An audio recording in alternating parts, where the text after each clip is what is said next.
He left me when he became rich. 3 years later, he invited me to his wedding. I didn't come to celebrate. I came to close the circle. This is how it happened. Chapter 1, The Invitation. The invitation arrived at my old apartment. A deliberate cruelty. Thick, cream-colored cardstock that felt expensive even through the envelope. Mark and Alexandra Harrington. The Harrington family estate. I hadn't heard from him in 3 years, not since the divorce papers were final. And now this. A summons to witness his perfect new life. He'd send it to this address, the one bedroom I'd scrambled to afford after he left. He wanted me to remember where I supposedly belonged. The note inside was worse than the invitation itself. Scribbled in his familiar, arrogant hand, "Hope you're doing okay." It wasn't a wish. It was a verdict. My assistant, Lena, saw the return address on my desk. Her face went pale. That's the Harrington wedding. Why would they? She trailed off, understanding dawning. He didn't. I just nodded, folding the note carefully. The decision was already made. I wasn't just going to accept. I was going to arrive. Chapter 2, The Cage. Our marriage was a cage I helped him build. I was the supportive wife, the silent partner. When we met, Mark was all vision and vaporware. A brilliant idea with no foundation. I was the foundation. I took the third-shift data entry job, the weekend bookstore gig, the freelance coding contracts. I paid our rent in a city that devoured paychecks. I bought his suits for investor meetings. He called it our sacrifice. But the sacrifice was only ever mine. His family's quiet disdain was a constant, low hum in the background of our life. My background was unimpressive. No trust fund, no legacy. Just a sharp mind and a relentless work ethic they couldn't quantify. They saw me as temporary. A stepping stone. I constructed my own irrelevance. I made his coffee, organized his life, debugged his code late into the night. I was the invisible scaffolding holding up his dream. He was the architect taking the bows. The economic dependency was absolute, but it was disguised as partnership. He needed me to survive, so he convinced me I needed him to matter. It was a perfect, suffocating system. Chapter 3, The Unraveling. The unraveling began with his company's first major funding round. $10 million. Overnight, the man who couldn't afford groceries was a tech prodigy. The shift was glacial, then sudden. New friends with old money. A different vocabulary filled with disruption and exit strategies. The contempt was a subtle thing at first. A sigh when I asked about his day. A joke about my simple job at the library. Then came the dinner. The night he explained evolution. He'd had a few glasses of expensive wine. He leaned across the table, his eyes bright and cold. People evolve, Clara. They outgrow their environments. It's not personal. It's biological. He was talking about us. About me. I was the environment he had outgrown. A week later, his lawyer arrived. A woman with a briefcase as sharp as her smile. The divorce papers were a masterpiece of cold efficiency. He'd structured everything to protect his assets, the company I'd bled for. My name was nowhere. I was a ghost in the machine of his success. He didn't just leave me. He erased me from the narrative. He made sure the world would see a self-made man shedding dead weight, not a betrayer abandoning his co-founder. The cage door was open, but he'd taken the entire world with him. Chapter 4, The Silence. The silence after he left was louder than any argument.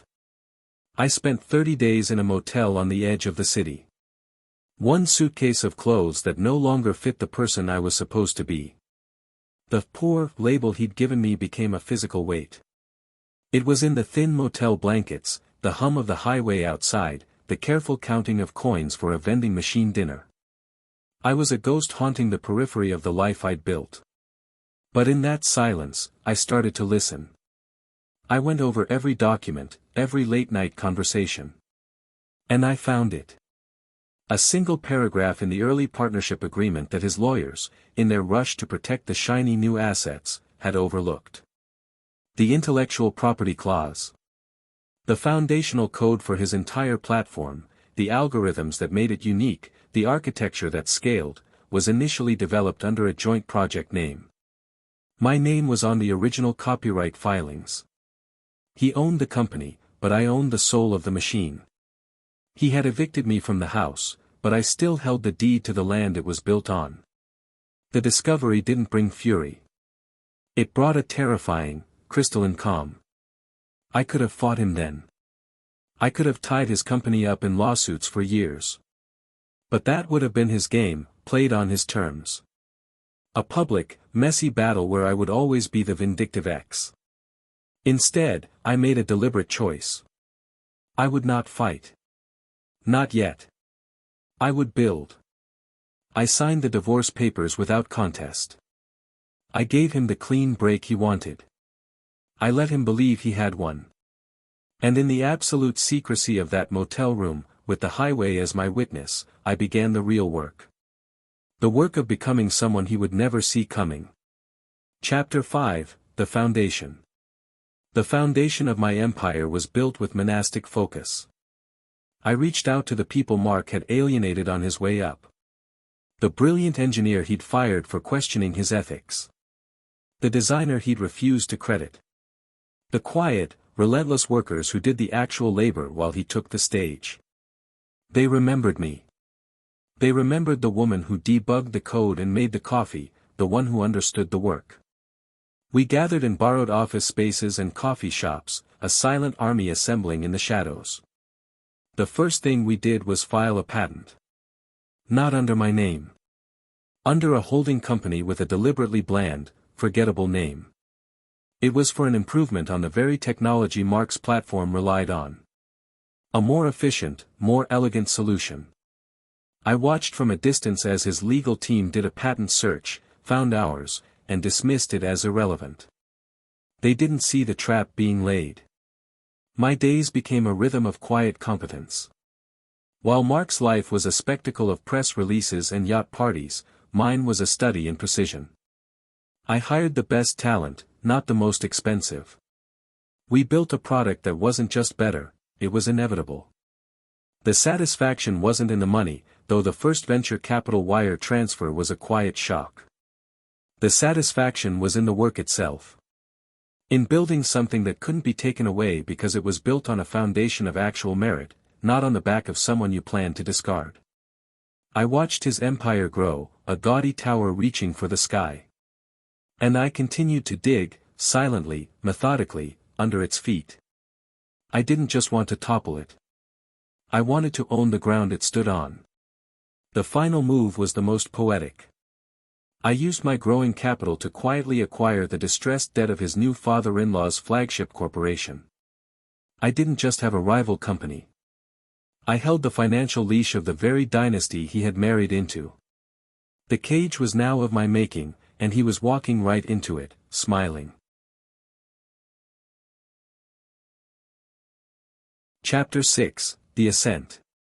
Securing the venture capital was less a battle and more a quiet alignment of interests. Mark had been chasing the same firms for months, promising explosive growth, viral adoption. He was selling a spectacle. I was selling a foundation. My pitch was different. No flashy presentations, just a private demo and a set of patents that rendered his core technology functionally obsolete. The irony was a subtle, private poison. The lead investor from Sandcroft Partners, a man Mark had flown to Aspen to impress, sat in my quiet office. He didn't talk about market disruption. He talked about sustainable architecture and unassailable IP. He recognized the quiet competence I had built. The term sheet they offered valued my company, still operating under the anonymous holding name Ethelgard Holdings, at triple what Mark's latest round had achieved. The news broke in the tech blogs. They called it a stealth competitor, emerging from nowhere. I watched the stock of Mark's company dip 5% that afternoon. He would have seen it too. He would have assumed it was a market correction. He never considered it might be a predator moving into his territory. The moment we officially surpassed his valuation was marked by a single email from my CFO. A PDF attachment with a chart. My line, once zero, now crossed his. There was no celebration. I closed the email and went back to work. The anonymity was my greatest weapon. While Mark's face was on magazine covers, mine was known only to a handful of people who valued discretion over fame. The corporate structures were a labyrinth of holding companies and trusts, a legal fortress designed to conceal the architect. The final piece, the most satisfyingly symmetrical move, was the acquisition of his father-in-law's debt. Robert Harrington's construction empire was overleveraged, a secret he kept from the world and, I suspected, from his new son-in-law. My fund bought the entire distressed portfolio from a panicked European bank at a significant discount. I didn't just have a better company. I held the financial viability of the Harrington legacy in my hands. Mark had married into a dynasty he thought was rock solid. He never imagined I was the one who now controlled the fault line running directly beneath it. Chapter 7, The Preparation. The wedding invitation sat on my desk for a week before I responded. Lena had already compiled a dossier on the event, guest list, security details, the schedule for the day. The acceptance was a simple, elegant card, sent from my office. No return address. Just my name. Clara Evans. Let him wonder how I could afford the postage. Selecting what to wear was not about fashion. It was about armor. I chose a simple, impeccably tailored black sheath dress. The silk was a specific weight and sheen that whispered expense without shouting it. The jewelry was a single strand of pearls that had been my grandmother's. The only thing I owned from my past that had true, unassailable value. I looked in the mirror and saw neither the struggling wife nor the vengeful ghost. I saw a CEO. The day before the wedding, I met with the head of security for the Harrington estate. His name was David. I showed him a single document, the deed to the majority share of Harrington Corp's outstanding debt, held by Ethelgard Holdings. His employer, in the most direct financial sense, was now me. His professionalism didn't flicker, but his posture shifted. The deference was immediate, absolute. We reviewed the arrival strategy. I would come alone, in an unmarked car, but he would ensure my path was clear. There would be no questions, no delays. The document portfolio was the final piece. I assembled it myself. Not copies. Originals. The patent filings for the foundational code of Mark's company, in my name. The shareholder certificates showing my majority stake in Ethelgard, which in turn held the controlling interest in his own firm. And the crown jewel, the Harrington debt instruments. I placed them in a slim, black leather folio. It weighed almost nothing, but it contained the collapse of two empires. The calculation was precise. I would not interrupt the ceremony. I would wait for the moment of maximum visibility, when all eyes were on them, on their perfect union. I would let them have their vows. Then I would give them mine. Chapter 8, The Entrance. The car was a custom sedan, silent and dark. No logos, just polished black steel. It moved through the Harrington estate gates without slowing. The security guard, David, gave a slight, almost imperceptible nod as we passed. He had kept his word. The path to the main garden was lined with vintage cars and floral arches, a spectacle of inherited wealth. We rolled to a stop at the edge of the ceremony, precisely where the gravel path met the manicured lawn. I stepped out. The air was thick with the scent of expensive perfume and gardenias. For a moment, nothing happened. The string quartet played on. Then, one by one, the guests turned. A woman in a wide-brimmed hat whispered to her husband. A man holding a champagne flute stopped mid-sip. The music faltered. A hush fell, not like quiet, but like a vacuum. It started near me and swept through the crowd until it reached the flower-covered archway. Mark was standing there, holding Alexandra's hands. He was smiling, caught in the middle of a vow. He saw the shift in the crowd's attention, the turning of heads. His smile tightened with annoyance at the interruption. Then his eyes found me. The confusion was instant, a physical recoil. His gaze flickered from my face to the car behind me, to the simple, devastating elegance of my dress. He was trying to place me in his old narrative, the ex-wife from the cheap apartment, but the pieces no longer fit. The picture was wrong. Alexandra, beside him, was quicker. She didn't see a disruption. She saw a shift in the power dynamic. Her grip on his hands loosened. Her eyes, sharp and assessing, scanned me, the car, the driver who stood patiently by the open door. She was calculating the threat, and I could see the moment her calculation failed. She understood power, and she saw it standing before her, but she couldn't identify the source. The silence was now absolute. The quartet had stopped playing. 200 of the wealthiest people on the eastern seaboard were frozen, watching a wedding derail in real time. Chapter 9, The Confrontation. Mark's confusion curdled into panic. He dropped Alexandra's hands. "What is this?" he demanded, his voice too loud in the quiet. He wasn't talking to me. He was scanning the crowd for security, for someone to fix this breach of his perfect day. Security. Someone remove this person. The hesitation before person was a tiny, telling cruelty. He couldn't even grant me an identity. 2 men in dark suits began to move toward me. But David, the head of security, stepped in front of them. He didn't touch them. He simply stood, a solid, impassive wall. He shook his head once, a minute movement.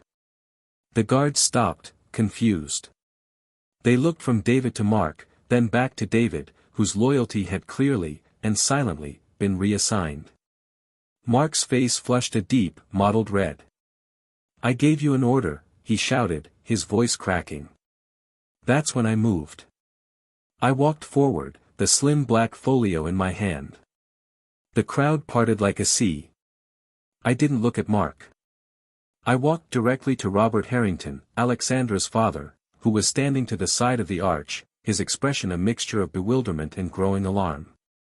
"A wedding gift, Robert," I said, my voice calm and clear. I handed him the folio. He opened it with trembling, liver-spotted hands. The first document was on top. He read it, his face draining of all color, leaving a sickly gray pallor. It was the summary of his company's debt, now held by Ethelgard Holdings. He understood immediately what it meant. Control. "How?" he whispered, his eyes wide with terror. "The rest is for your new son-in-law," I said, turning finally to Mark. The anger in his eyes was pure, undiluted fury now. He snatched the folio from his father-in-law's limp hands. He flipped past the debt documents, his eyes scanning frantically. He found the patent filings. His name was on the corporate assignment, but the original filing, the foundational one, bore my name and a date from before our divorce. His breath hitched. Then he saw the shareholder certificates. Ethelgard Holdings. Majority stake. His brain, so adept at spinning narratives, tried to process it. Ethelgard was his most feared competitor. The silent, anonymous entity that had been systematically dismantling his market share. The connection clicked. His head snapped up, his eyes meeting mine. The fury was gone, replaced by a dawning, horrified comprehension. "The code," he breathed, the words barely audible. "You own the..." "I own the code, Mark," I said, my voice carrying in the dead silence. "I own the improvements. And as of last month, I own the controlling interest in the company you think you built." I gestured to the pale, shaking Robert Harrington. "And I believe I now hold a significant portion of your new family's legacy. It seems you've traded one form of dependency for another." The terms, however, are now mine to set. The garden was no longer a wedding venue. It was a corporate boardroom exposed to the sky.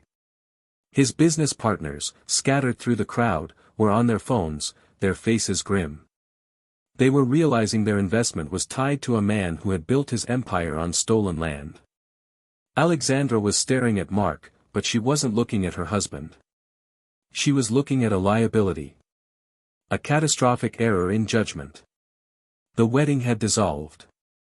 In its place was a frantic, silent negotiation of survival, happening with glances and panicked whispers. The empire wasn't just collapsing. It was being publicly foreclosed upon. Chapter 10, The Reckoning. The silence that followed my statement was heavier than any noise. It was the sound of a financial ecosystem recalculating its entire existence. Mark stood frozen, the portfolio hanging from his hand like a dead weight. His mouth opened, but no sound came out. He was trying to find a narrative, a way to spin this, but the numbers were absolute. They didn't care about his charm or his vision. They only cared about ownership. His lead investor, a man named Charles from Sandcroft, broke the spell. He walked toward us, his phone pressed to his ear, his face a mask of controlled fury. He ignored Mark completely and spoke directly to me. Ethelgard Holdings. We should have known. The patent portfolio alone, he trailed off, shaking his head. He wasn't angry at me. He was angry at the oversight, at the blind spot Mark had created. My firm's entire Series B is underwater. We need to talk. Now. The wedding was forgotten. This was a triage situation. Around us, the scene unraveled. Robert Harrington was being helped to a chair by his wife, who was frantically fanning his ashen face. Alexandra had taken a step back from Mark, creating a physical and symbolic distance. She was no longer a bride. She was the daughter of a man whose company was now controlled by a stranger her new husband had profoundly underestimated.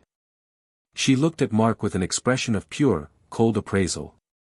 She was seeing the man she married for the first time, and she did not like the valuation. Mark finally found his voice, but it was a desperate, shrill thing. This is a stunt. These documents are forgeries. She's jealous. He was appealing to the crowd, to the spectacle, but the crowd was no longer watching a spectacle. They were witnessing a corporate autopsy. No one met his eye. His business partners were huddled together, speaking in low, urgent tones. They were discussing liability, indemnity clauses, how to extricate themselves from the sinking ship that was Mark's leadership. I let the chaos build for a moment. Then I spoke, my voice cutting through the murmurs. The intellectual property claim is filed with the USPTO. The shareholder records are a matter of public filing, if you know where to look. The debt is held by a fund I control. There are no forgeries here, Mark. Only the truth you tried to bury. I turned to Charles. My office is available tomorrow morning, 9 a.m. We can discuss an orderly transition. I was no longer talking to my ex-husband. I was conducting business. His empire was collapsing in real time, not with a bang, but with the quiet, efficient sound of signatures on documents and the cold logic of financial reality. He had built a house of cards on a foundation of my work and his deceit. I had simply called in the wind. Chapter 11, The Walk Away. I didn't wait for a response. There was nothing left to say. The revelation was complete. The consequences would unfold without my presence, they had their own relentless momentum now. I turned and began to walk back through the crowd. The silence was different this time. It wasn't the hushed curiosity of my arrival. It was a respectful, almost fearful, parting. People moved aside quickly, their eyes averted. They weren't looking at a jilted woman. They were looking at a power they didn't understand and now knew not to cross. I could feel Mark's gaze on my back, a hot, desperate pressure. I didn't turn. I knew what I would see, a man watching every dream he'd clawed for disintegrate because of the one person he'd considered beneath notice. The architect of his success had become the architect of his ruin. I had given him everything, and when he thought he no longer needed it, he threw it away. Now he needed it more than ever, and it was forever beyond his reach. I passed the string quartet, who stood awkwardly with their instruments. I passed the half-empty champagne flutes abandoned on tables. I passed the perfect floral arch under which a marriage had died before it was even consummated. I allowed myself one final glance at the scene. Not at Mark, standing broken and exposed. Not at Alexandra, already calculating her next move away from him. But at the life I had left behind. The life of quiet support, of making myself small so he could feel big. It looked like a beautiful, empty shell. A gilded cage from which I had finally, permanently, escaped. The car door was still open. David gave me a slight, professional nod as I approached. I slid into the cool, quiet interior of the sedan. The door closed with a soft, definitive thud. It was the sound of a vault ceiling. It shut out the gasps, the whispers, the crumbling of a false world. The driver pulled away smoothly, and the Harrington estate receded in the window, becoming just another beautiful property on a hill. I felt no triumph. No euphoric rush of revenge. I felt a profound, echoing emptiness. The kind that follows a storm, when the air is clear and the landscape is irrevocably changed. The work was done. The score was settled. But the person who had needed to settle it was already gone, replaced by someone who understood that victory is just the beginning of a different kind of work.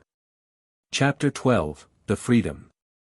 The car moved through the quiet streets, leaving the world of old money and new betrayals behind. I leaned my head against the cool glass of the window. I thought the feeling would be vindication. I had planned for it, orchestrated every moment for that specific emotional payoff. But it wasn't there. Instead, what settled over me was a deep, quiet peace. The peace of established boundaries. The peace of knowing I had drawn a line in the sand of my own life and defended it with everything I had. Revenge wasn't the goal. The goal was never to hurt him. The goal was to reclaim the power he had stolen, the future he had tried to erase. The goal was to prove, not to him, but to myself, that my worth was never dependent on his validation. The money, the company, the power, they were just the tools. The real victory was the unshakable knowledge that I was enough. I had built something from nothing, not once, but twice. The first time for us, the second time for me. The second building was stronger because its foundation was my own self-worth. The final lesson wasn't about wealth or revenge. It was about boundaries. It was about understanding that you teach people how to treat you by what you accept. I had accepted being the foundation, the silent partner, the erased contributor. I would never make that mistake again. The freedom I felt wasn't the freedom from Mark. It was the freedom to be fully, completely, and unapologetically myself. If this story of quiet strength and brutal truth resonated with you, if you understand the need to rebuild from the ground up on your own terms, then this channel is for you. Subscribe for more stories about the unseen battles and the quiet victories that define us.